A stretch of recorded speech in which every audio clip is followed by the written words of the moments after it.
अस्सलाम वालेकुम वरहमतुल्लाह। आज के लेक्चर में हम कार्बन नैनो ट्यूब्स को डिस्कस करेंगे। देखिए, कार्बन नैनो ट्यूब्स क्या हैं, आप ये समझें कि आपने ग्राफीन, इससे पिछले लेक्चर में हमने डिटेल डिस्कस की थी कि graphene is a two dimensional sheet of carbon. और आप ये देखें, ये आपके पास ग्राफीन शीट पड़ी है। अगर आप इस शीट को ट्यूब की फॉर्म में रोल कर दें, तो वो चाहे ये डायरेक्शन हो या ये डायरेक्शन हो, किसी एक डायरेक्शन में रोल कर दें, आपके पास ट्यूब मिल जाएगी। एंड टू एंड आप आपस में जोड़ दें उसके दोनों एंड, तो आपके पास एक ट्यूब बन जाएगी। इस ट्यूब को हम कहते हैं ये कार्बन नैनो ट्यूब है। इन दोनों में फ़र्क ये है कि ऑफकोर्स इनकी प्रॉपर्टीज़ दोनों की मुख्तलिफ हैं। ये वाली जो अल्ट्रोपिक फॉर्म है कार्बन नैनो ट्यूब्स, जो कि ग्राफीन बेस्ड हालो स्ट्रक्चर्स हैं, इनको हम एक और नाम भी देते हैं जो कि फुलरीन्स है। ये सिलेंड्रिकल शेप में है और एक स्फेरिकल शेप में भी एग्जिस्ट करते हैं फ्लोरीन स्ट्रक्चर्स। उन्हें हम इसके बाद वो भी डिस्कस करेंगे। लेकिन अहम बताने वाली बात ये थी कि ये चीज़ ग्राफीन से बनी है, इसमें भी एटम के अरेंजमेंट हेक्सागोनल शेप में है, इसमें भी हेक्सागोनल शेप में, but both of them have very different electrical and other mechanical properties. और उन्हें हम देखेंगे कि सिर्फ इस शेप को चेंज करने की वजह से प्रॉपर्टीज़ में बहुत कंसिडरेबल चेंज आ गया। ये नैनो मटेरियल इस वजह से कहलाता है कि इसका जो डायामीटर है वो नैनोमीटर रेंज में लाई करता है। ये लेस देन 100 नैनोमीटर है और ये डायमीटर 0.7 नैनोमीटर से 50 नैनोमीटर तक होता है कार्बन नैनो ट्यूब्स का, डिपेंडिंग अपॉन कि उसका डायमीटर क्या है। हर एक कार्बन नैनो ट्यूब्स के ऑफकोर्स डायमीटर चेंज करने से प्रॉपर्टीज़ भी चेंज हो जाती हैं। अच्छा, इसके बाद हम आगे चल के देखते हैं कि कार्बन नैनो ट्यूब्स की कौन कौन सी टाइप्स हैं। कार्बन नैनो ट्यूब्स दो तरह के मेजर हम कहते हैं कि स्ट्रक्चर्स होते हैं। एक single walled carbon nano tubes और एक multi wall carbon nano tubes. जो multi wall carbon nano tubes होती हैं उसमें मल्टीपल ग्रेफीन शीट इस तरह अगर पड़ी हैं, तो बुनियादी तौर पे आप ये कह लें कि मल्टीपल ग्रेफीन शीट, क्योंकि ग्रेफाइट है, ग्रेफाइट शीट्स हैं। अगर आप ग्रेफाइट को रोल कर दें और उसकी मदद से आप एक शीट बनाएं, तो उससे हम कहते हैं ये multi wall carbon nano tube है। यानी इनका सेंटर एक होता है हर एक ट्यूब का, लेकिन जो शीट्स बाहर होती हैं ये बहुत सारी होती हैं। तो ये multi wall carbon nano tube है, मल्टीपल ग्राफीन शीट्स इसके क्रॉस रोल होती हैं। जबकि single wall carbon nano tube में सिर्फ एक ग्राफीन शीट होती है, हम उससे रोल करते हैं तो सिंगल वॉल कार्बन।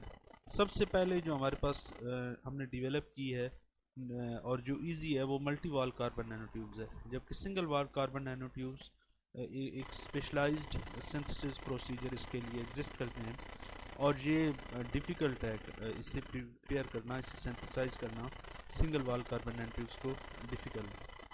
अच्छा, इसके अलावा रैपिंग जो है ये आप मुख्तलिफ़ तरीक़ों से कर सकते हैं। देखें, आपने ये वाली जो रैपिंग है, इसके नतीजे में ये रेड लाइन अगर यूँ आ जाए, ये जो आपको इंडिकेट किया हुआ है इसकी, तो इस केस में हमारे पास प्रॉपर्टीज़ और होंगी और इस केस में, दूसरे केस में हमारे पास प्रॉपर्टीज़ और होंगी।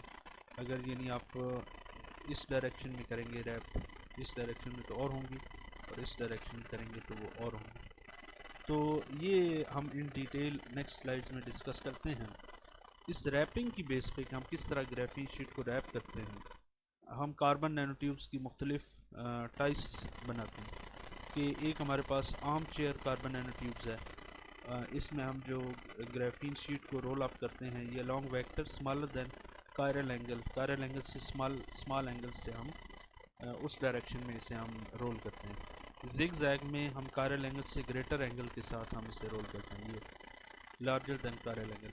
और कायरल में कायरल वेक्टर के अक्रॉस हम इसे रोल करते हैं। ये तीनों क्या हैं, ऑफ कोर्स आपको यहाँ पर अभी कायरल वेक्टर और इन चीज़ों की समझ नहीं आई होगी। मैं इसे इस स्लाइड में इन डिटेल एक्सप्लेन करता हूँ और यही मैं इसकी तरफ आना चाह रहा था जल्दी जल्दी। आपके पास ये ग्राफीन शीट है, इसमें hexagonal shape, hexagonal unit of carbon repeat हो रहा है। अगर आप इस डायरेक्शन में देखें और अगर आप ये ऊपर देखें तो ये सारे हेक्सागोनल यूनिट रिपीट हो रहा है। ये वाली डायरेक्शन देखें, ये अगर आप मैथ में देखें तो ये एक्स एक्सिस है, 0 0 ये ओरिजिन है, 1 0 2 0 3 0 4 0 5 0 एंड सो ऑन। ये हमारे पास एक्स एक्सिस है। एक्स एक्सिस में अगर आप इसके क्रॉस मूव करना चाहते हैं तो आपको 0 0 से 0 1 तक जाने के लिए ये पाथ फॉलो करें। पहले यहाँ आएंगे, फिर यहाँ। अब नेक्स्ट पॉइंट 2 0 पे जाना है तो पहले यहाँ फिर यहाँ, 3 0 पे दिस एंड 4 0 पे तो ये एक kind of zigzag path है, इसी वजह से इस डायरेक्शन को हम कहते हैं ये जिग जैग डायरेक्शन। लेकिन अगर आप इस डायरेक्शन को देखें, इसके डायगोनल में देखें, ओरिजिन एम एन आप कंसिडर करें कि जिग जैग डायरेक्शन में एम जो है ये नेचुरल नंबर के तरह वेरी कर रहा है, ज़ीरो और होल नंबर की तरह ज़ीरो से स्टार्ट होता है अप टू सो ऑन, और एन जो है ये ज़ीरो फिक्स्ड है, एन चेंज नहीं होता यहाँ पर, ये जिग जैग डायरेक्शन है। लेकिन अगर ये वाली डायरेक्शन आर्म चेयर डायरेक्शन है, इस आर्म चेयर डायरेक्शन में हमारे पास एम हमेशा एन की इक्वल होता है, यानी ये 0 0, फिर नेक्स्ट पॉइंट है ये 1 1। इसका मतलब है आप एक्स एक्सिस के अलॉन्ग वन यूनिट मूव हुए, फिर वाई के अलॉन्ग 1 यूनिट तो 1 1, फिर आप एक्स के अलॉन्ग 1 मूव हुए हैं, वाई के क्रॉस 1 तो ये 2 2, और फिर 3 3 4 4 5 5 6 6, यानी इसमें m is equal to N है। तो ये वाली जो डायरेक्शन है, जो ब्लू एरो शो कर रहा है, ये आर्म चेयर डायरेक्शन। अब इस डायरेक्शन में अगर आप रोल करें, इस डायरेक्शन में यानी जिग जैग डायरेक्शन में अगर आप रोल करें, तो आपको जो जिग जैग डायरेक्शन से जो रोल आप करके आपको जो कार्बन नैनोट्यूब मिलेगी उसे हम कहेंगे जिग जैग कार्बन नैनोट्यूब्स। और अगर आप इस पॉइंट को इस पॉइंट से मिला दें, यानी आप इस डायरेक्शन में इसे रोल करें, तो आपको जो कार्बन नैनोट्यूब्स मिलेगी वो क्या कौन सी होगी, क्योंकि आर्म चेयर डायरेक्शन में तो आपको आर्म चेयर कार्बन नैनोट्यूब्स मिलेगी। इन दो डायरेक्शन के अलावा आप कोई भी डायरेक्शन में इस शीट को रोल करें किसी और डायरेक्शन में, तो वो ऑफ कोर्स कायरल डायरेक्शन होगी और वो कायरल नैनोट्यूब्स हमें मिलेंगे। अच्छा, आपको मैं ये बताऊँ कि सिर्फ इस डायरेक्शन के चेंज करने की वजह से, इस ग्राफीन शीट को रोल अप करने की वजह से, सिर्फ चेंज इन डायरेक्शन की वजह से आपके पास प्रॉपर्टीज़ में कंसिडरेबल चेंज आता है। अब अगर आप इस जिगजैग डायरेक्शन में इस तरह रोल करते हैं कि आप इस रेड पॉइंट, इसको और इसको और इसको, इतनी लेंथ रख के आप इसे रोल करते हैं, तो ऑफकोर्स डाय चेंज होगा और ये रेड पॉइंट रेड से मिलेगा, और इसके नतीजे में जो प्रॉपर्टीज़ होंगी वो मेटालिक होंगी। ये हमें एक कुलिया है, एक फार्मूला है मैथमेटिकल, कि अगर आप n-m करें और आपके पास 3q आ जाए, यानी एक ऐसा नंबर आ जाए जो डिविजिबल बाय 3 हो, तो आपके पास उस ट्यूब की प्रॉपर्टीज़ मेटालिक होंगी। मिसाल के तौर पे अगर मैं इस रेड पॉइंट को इस रेड पॉइंट से यानी यहाँ तक रोल करता हूँ, तो ये 3 है, n-m 3 -0 3 डिवाइडेड बाई 3 1, यानी डिविजिबल बाई 3 है। तो इसका मतलब है कि अगर इस इतनी शीट को मैं काट के ये रोल करूँ, तो मेरे पास जो प्रॉपर्टीज़ आएंगी कार्बन नैनोट्यूब्स की वो मेटालिक होंगी।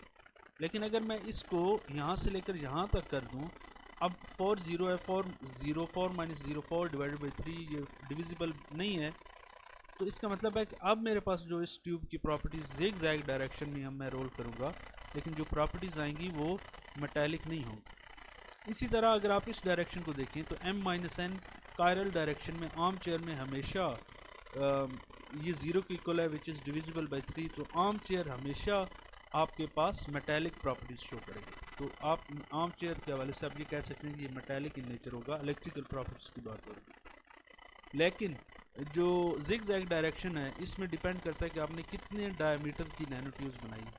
अगर आप इन रेड पॉइंट्स को आपस में मिलाएंगे, तो यहाँ पर n-m डिविजिबल बाई 3 आएगा और मेटालिक नेचर होगा, अदरवाइज़ आपके पास सेमीकंडक्टर टाइप मटेरियल आएगा। तो ये दो बहुत अहम पैरामीटर हैं जिसकी बेस पे आप कार्बन नैनोट्यूब्स की प्रॉपर्टीज़ को देख सकते हैं। अच्छा, इसके अलावा अगर आप कोई और डायरेक्शन ले लें, मिसाल के तौर पे आपके पास ये है 7 -7 1 है, तो 7 - 1 क्या है, 6 है, 6 डिवाइडेड बाई 3 2 आता है, डिविजिबल बाई 3 तो है, तो आपके पास इसका मतलब है ये मेटालिक प्रॉपर्टीज शो करेगा।